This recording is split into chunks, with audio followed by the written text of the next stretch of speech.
Good morning, hiring manager. My name is Mariam Abdul Malik. Thank you for giving me the opportunity to respond to the interview questions. And I'd like to proceed with the first question, which is why is an administrator important to an organization? Wow, we can't overemphasize this.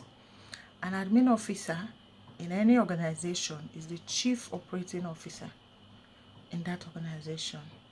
The admin is responsible for carrying out the overall activities that takes place daily in the organization. She reports to the chief executive officer for review of strategic plans and projects that are ongoing. She's also responsible to provide strategic leadership and also maintain relationship with both the internal and the external environment. The internal environment includes the staffs and the head of other departments, which she's supposed to work with to coordinate the overall objectives of the organization in order to achieve the goals. The external environment includes other stakeholders on the outside and also maintaining social media handles, checking her mails to ensure that she responds to requests, inquiries, and complaints that that is forwarded to the organization. She's also responsible to get feedback from the public through the interactions on the website to see how far the organization is making impacts, on the outside. So the role of the admin officer is all encompassing.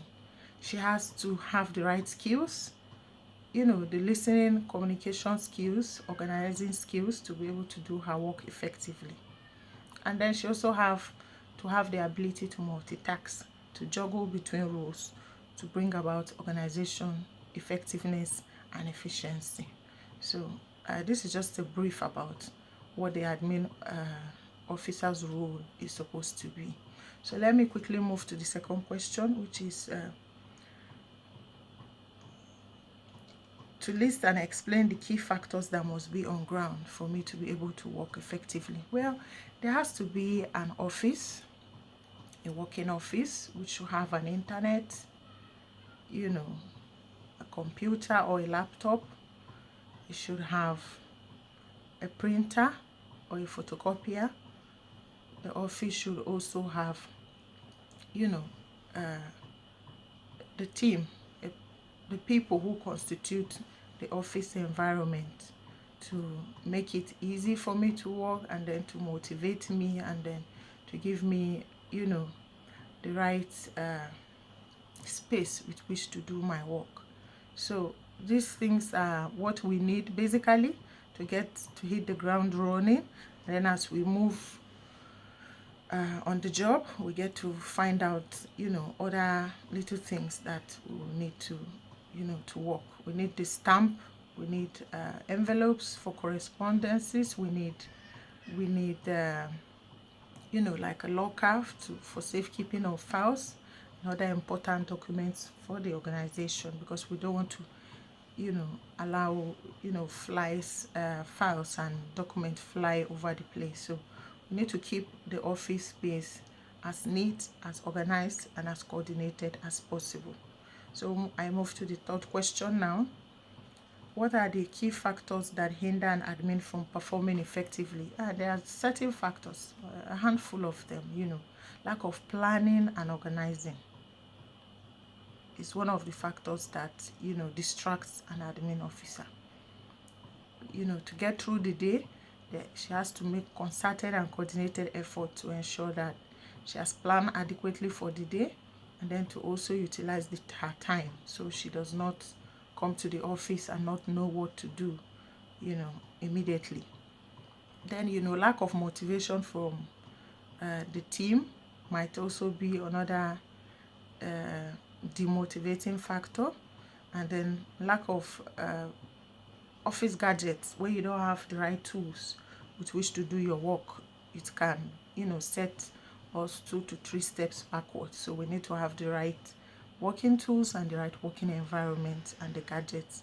Then we also have to ensure that we have power to we have power. What I mean by power is electricity to power some of these gadgets that we'll be using to accomplish our daily task. So these are just a few of the items that I think we need to put on ground to get the ground running. So to the fourth question, have you managed staff that are unwilling to make changes before, whether yes or no? How will you handle? Have you managed staff that are unwilling to make changes before, whether yes or no? How will you handle such a staff? Well, when I worked at a previous organization, I was the head of administration there.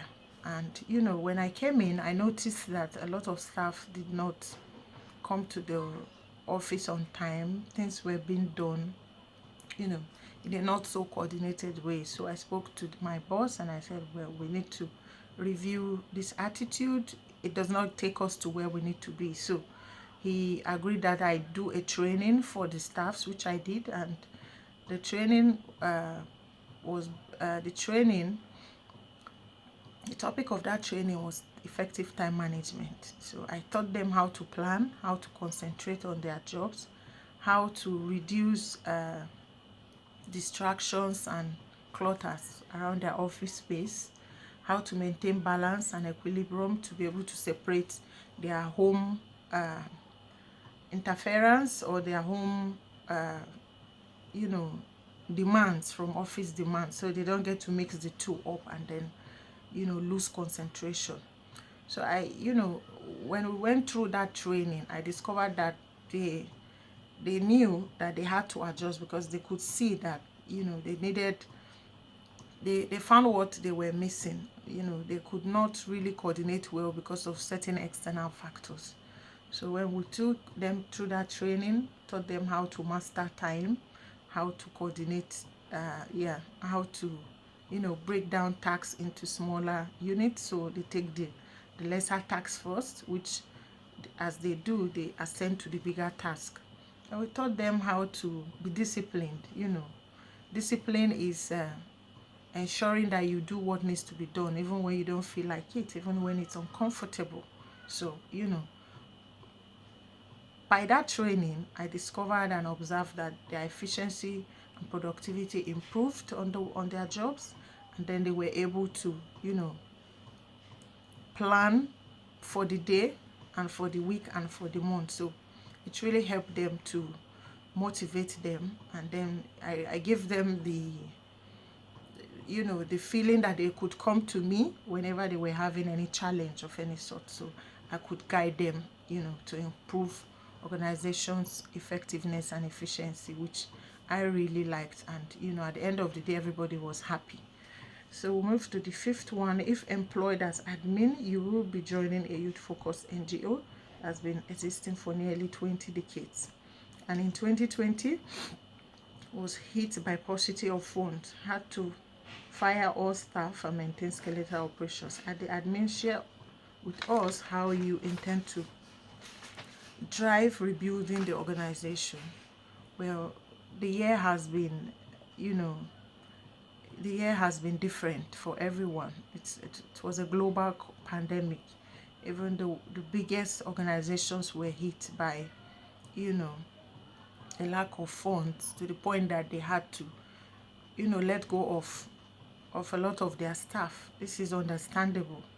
This is understandable and a reasonable thing to do at a time where funds were not being generated for firms to be able to pay their staff. So the wisest thing they could do at the time was to lay their staff. So I would also understand with YoungStars Foundation if it has gone through the same hardship.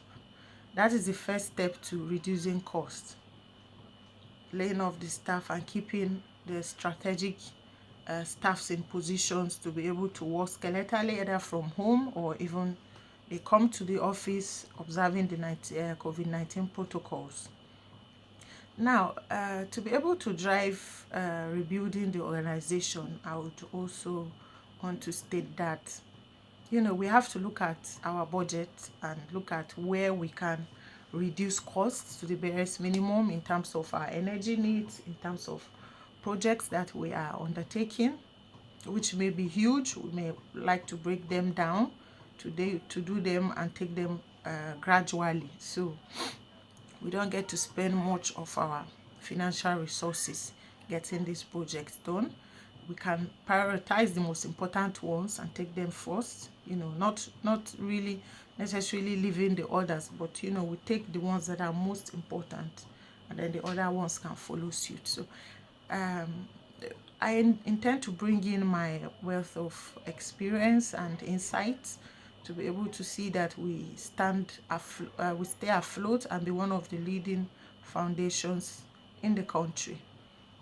I understand that the YoungStars Foundation has done a lot in this area, and we have to look at other options also as well in terms of grants, getting donors, getting grants, getting people to buy into our mandate and our initiatives, and to see how we can possibly rebuild and regrow post COVID-19.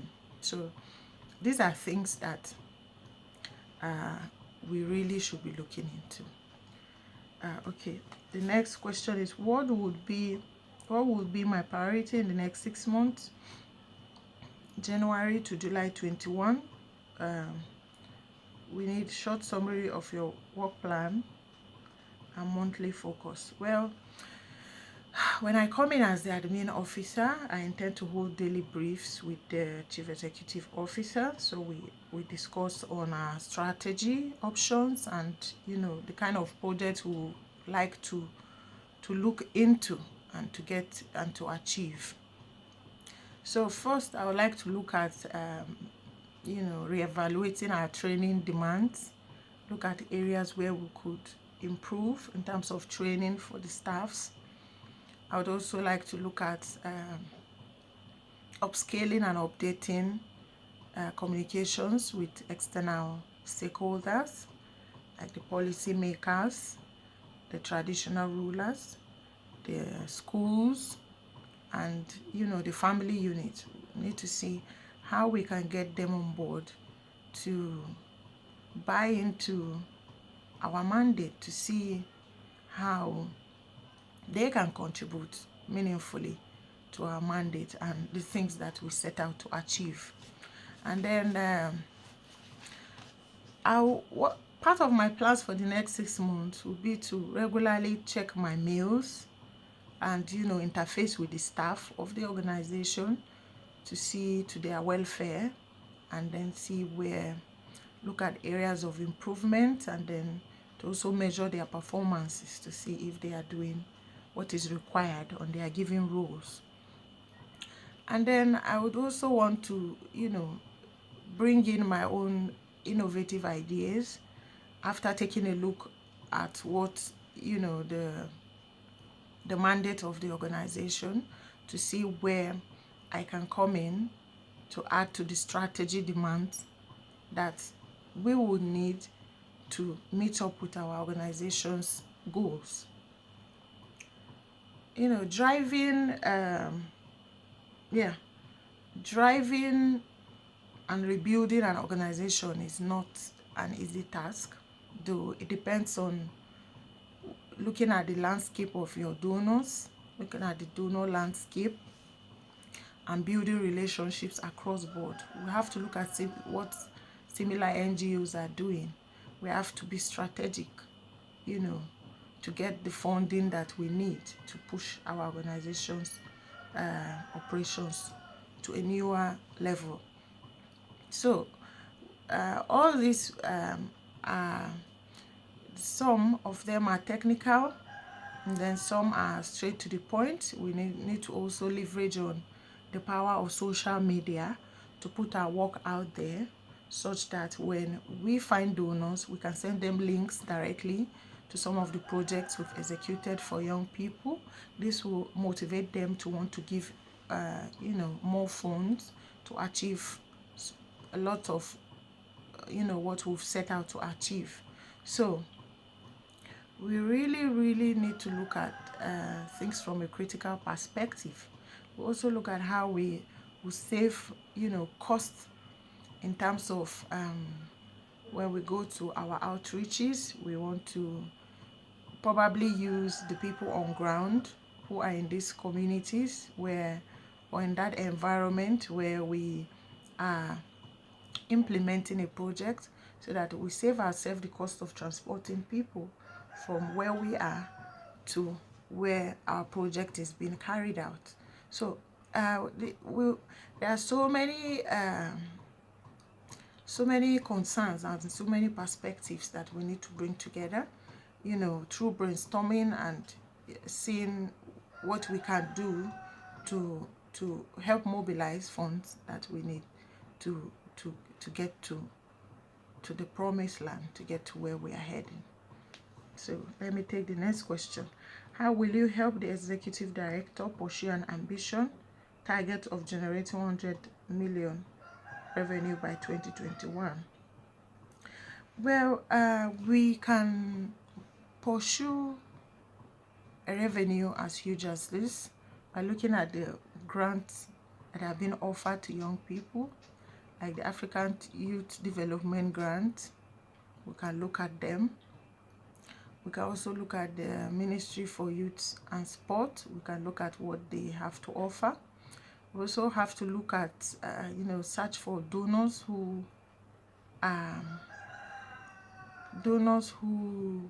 love to give in this regard. We have to look at donors who within their sphere of influence can help us get to bigger donors, to help to contribute to the fund.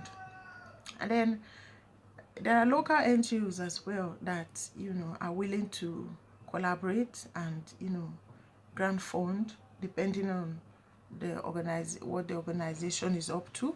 We also have the foreign ones, like the United Nations Youth Council, and then we have other local and foreign interventions that are youth oriented, which we can capitalize. So we need to get someone who is good at grants writing to help us write these grants, and then someone who can help us harmonize what we want vis-a-vis what the donors are willing to offer. So it puts us in a strategic advantage to be able to access these funds.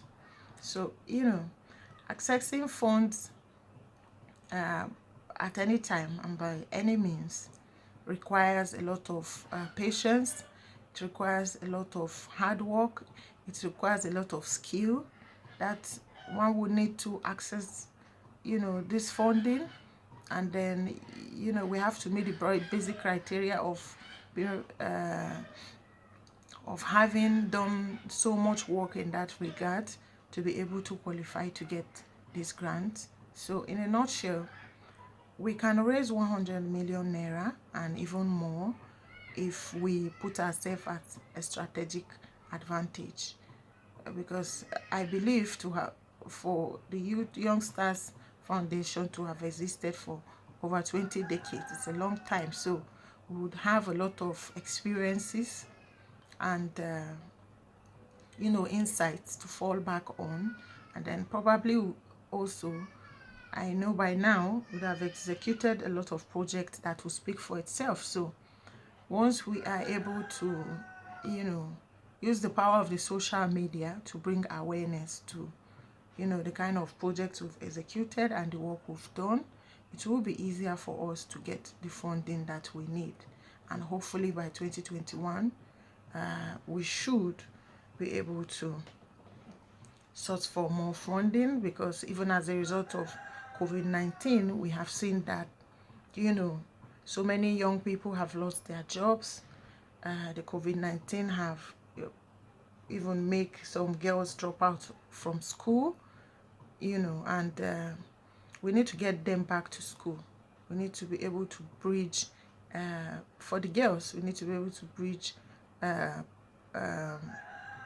period poverty, because that is one of the reasons why they stay out of school most of the time. We need to be able to teach them skills that they can acquire. We need to be able to empower them through entrepreneurship. We need to be able to advise them to shun a lot of substance abuse that distracts them. We need to be able to show them the way and give them access to information that empowers them in the long run. So because without information and and being at a strategic advantage point, a lot of them lose out on opportunities that exist. So hopefully 2021 will be a year full with purpose, that is stacked with opportunities and full of a lot of things that can benefit the organization. So going forward, as we have the opportunity to come in, if we are fortunate to be among the successful ones, we hope to bring all of our insights and bring our insights and experiences to see that we take the YoungStars Foundation to a new level and to greater heights. Then to the last question, here is the point that you ask any question in your mind or make comments of interest to us. Okay.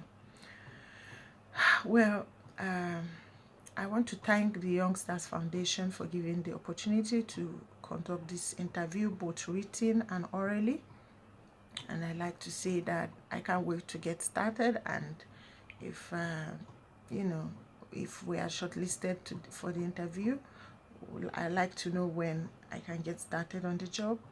And also, to thank the management for considering me, worthy to go further into the interview process. And I do hope that, and I'm optimistic that I get the job.